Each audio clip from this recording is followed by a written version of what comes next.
Well, good afternoon. Today is Wednesday, October 15th, and just like that, the month is almost halfway over. Oh my gosh, it goes by so fast. I know. I love a hooded shirt, but it never lays right. Anyway, we have a couple birthdays today because today is Jesse Gardner, or Gadner. No, Gardner, Gardnar. Jesse, ER. Jesse, I don't know. It's your birthday. Happy birthday to you. Happy birthday to you. Happy birthday, dear Jesse. Happy birthday to you. Cha-cha-cha. It's also Victoria Krause, Kruse. Victoria. Happy birthday to you. Happy birthday to you. Happy birthday, dear Victoria. Happy birthday to you. Cha-cha-cha. Well, I hope both of you have a great, great birthday today. But I would like to apologize to Smoky Cat, Kathy Irwin, because I sang to her on the Sunday like it was her birthday. It wasn't her birthday, it was her anniversary. Her and Steve celebrated 46 years on Sunday. And I sang happy birthday. Does that surprise anybody? It certainly doesn't surprise me. Happy anniversary, happy anniversary, happy anniversary, happy anniversary, happy, happy, happy, happy, happy anniversary, happy, happy, happy, happy, happy anniversary. Well, I hope it was a good one. 46 years. That's nothing to shake a stick at, as they say. I wonder why they say that. I was reading on Google the other day different sayings that boomers still brings a little thought to their heart, like britches and golly. Chucks and all that good stuff. Good news. I'll start off with the good news is that I got my results back on my chart. I haven't heard from my doctor yet. I don't know if it's a good thing that you can see your chart. But anyway, on my chart, I saw my results and everything came back normal. There was nothing, that I have to worry about. My liver, my spleen, my kidneys, my pancreas, my lungs, everything in that area all came back normal. I had normal something on my kidneys. I looked it up on Google. What would we do without Google? And it said that it's normal in people of older age. I'm 75. I consider myself one of them. It was funny because we were watching Dancing with the Stars, and one of the ones was the one that played Topanga on Boy Meets World, which my family, we watched that all the time. But it was a special thing of the people in your life that really made a difference in your life. And hers was Mr. Feeney, but we didn't know who it was. And they showed this, and I said to Jim, I says, who is that old man? And then Jim says, excuse me? I said, well, yeah, that's coming from somebody that's 75 saying, look at that old man. But he was old. I didn't believe, William Daniels, he's still alive. He's 98 years old. He looked pretty good. They didn't have him dance with her, obviously, at 98, but they had him sitting behind a desk like he was the principal. It was very touching. I kind of figured that nobody was going to go home, spoiler alert, that nobody was going to go home because when they do a family thing like that, it's like you wouldn't want your family to feel like you were the reason you went home. Although next week, Andy should go home. I love Andy. He's funny and all that, but no, he needs to go home. He actually was on Elspeth on Sunday, and you can see his weight loss from the whenever he filmed the Elspeth episode to him showing up at Dancing with the Stars live last night. But it was sappy. You can see who the judges have their favorites, and for some reason, the guy Robert Irwin, the crocodile hunter's son, it must not be one of Carrie Ann's favorites because. She gave him an 8 when everybody else gave him a 9. The whole audience, everybody was bawling and crying. It was such a I was even tearing up a little bit, and I'm pretty hard-hearted sometimes. But it was very touching in that. And everybody that they talked to, all the people in the audience, they were all crying. No, she gave him an 8. And then when everybody else gave her favorite a 7, she gave him a 9. Okay. So it's kind of like, but I did like their guest host, Kim Johnson. She's a former Australian Dancing with the Stars champion. She gave some very, very helpful tips to the other ones, like to hold a pencil a certain way to get your fingers and how to hold onto the shoulder with your finger. It was just, I thought she gave some very constructive criticism, not overly awful, but helpful, very, very helpful. We all need some constructive criticism in our life sometimes. It doesn't have to be mean. You can criticize somebody in a nice way, I think. At least I think so. As long as you're not going for the jugular. It's just like, it's something to help them along, especially in a dance competition. It can't all be peaches and roses and peaches and cream, not peaches and roses, although roses are nice. And then Jim and I always say that, at the very last dances, everybody gets a 10 no matter what. Some of the dances now I think should have got a 10, but no, it's too early in the season to give them a 10. But Jim and I like that show. We watched that, and then we watched High Potential, and then we watched Doc, which we like those 3 shows. So we watched those. And then I watched Murder in a Small Town. Like I said, it was, no. And it's like for Murder, She Wrote, if anytime Jessica ever checked into a hotel, I'd be checking out. It's just not, that's not a safe hotel. If Jessica's, I can't remember what her last name was on that. Jessica something. My mother loved that show. My mother just loved that show. We never missed it. It was just we would watch it. At the end, when my mother couldn't even see, we had to listen to it at least. It was just, different things bring back memories of my, my family, stuff like that. But if anybody ever says just kidding, I always think of my sister Sue, because she would always dig you, and then she'd say just kidding. So one of her constructive criticism points, I think. Maybe, I don't know. If I see a raccoon, I think of my sister Mary.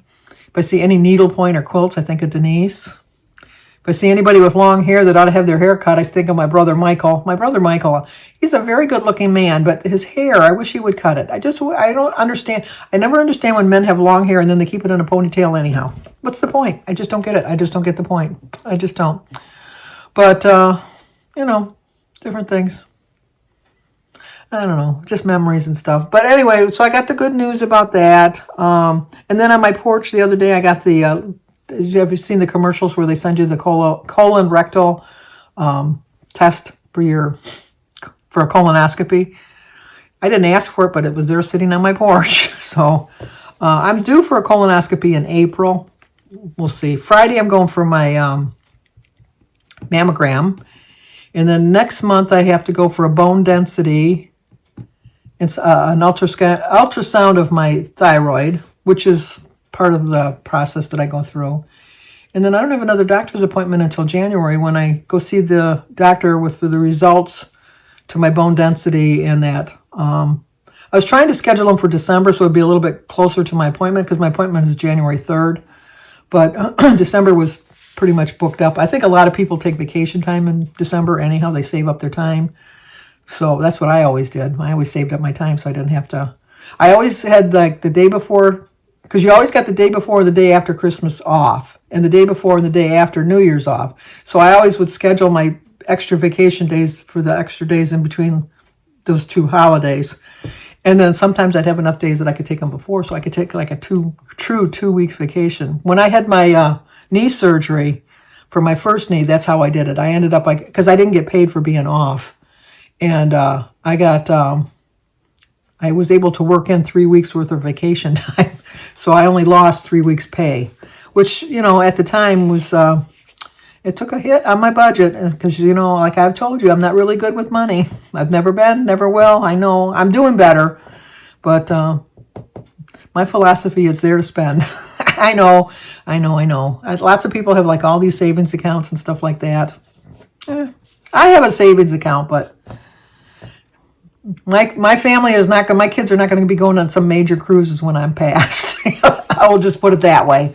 But anyway, and if you could say some prayers for my ex-daughter-in-law, but she's still I consider my daughter-in-law, Cindy's first wife, Cindy, who's David and Alyssa's mother. She was coming out of her condo in the complex. There was some kind of a hidden obstacle that the leaves from the trees had covered, and she didn't notice it, and she tripped and fell, and she went to brace herself, and she fell on both of her arms and broke both of her arms. So she's going to be off work for a while. So she's got both her arms in a cast. And then she has a problem walking anyhow. She walks with a walker. So I don't know why she didn't have her walker with her. I don't know. Maybe she had already put it in the car or something. I don't know. So she's in for a long recovery, for sure, a long, long recovery. So if you could keep her in your prayers. And then plus she's only going to get 60% of her pay. She's very lucky that David lives with her, because then he's already told me he's going to step up to the plate. I think she should sue the complex. David has it all on his Ring camera. So he saved that, and so he, has a copy of it, so that they can't just say she's just saying that. At least for her wages that she's going to be missing, get that back at least. So, and then Sophia shoots on her archery league tonight. So we're going to we found out it's indoors. I know we're getting to that. I don't want to sit outside if it's cold. Sebastian and Oliver only have one more game. Oliver, their team has won every single game. Sebastian's team's only won one. They lost yesterday. Obviously, Oliver's team won and Sebastian's team lost. But they got one more game next week. It's a home game. So Jim and I will probably go to that. And then, yeah, I think that's about it. We got our Survivor and our Amazing Race tonight.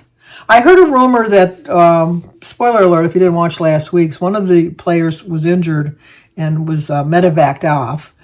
And so obviously once you're medevaced off, they never let you come. They very rarely, I should put it that way, very rarely let you come back to the game. But I heard a rumor that they asked them to come back for season 50. So it would be nice if they gave them that thing.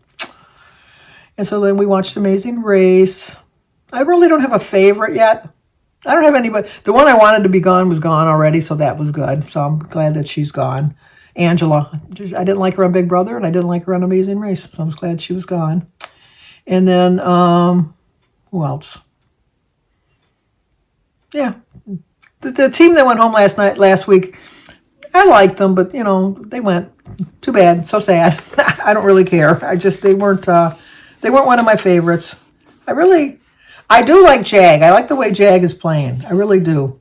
My daughter and I had a difference of opinion this last race, that they could have come in first, but they kind of laid back a little bit. And I'm thinking they did it. They said they did it because it was the lady's birthday, the one girl's birthday. But I think it was because they're working as a team, and I think that they're very honorable players.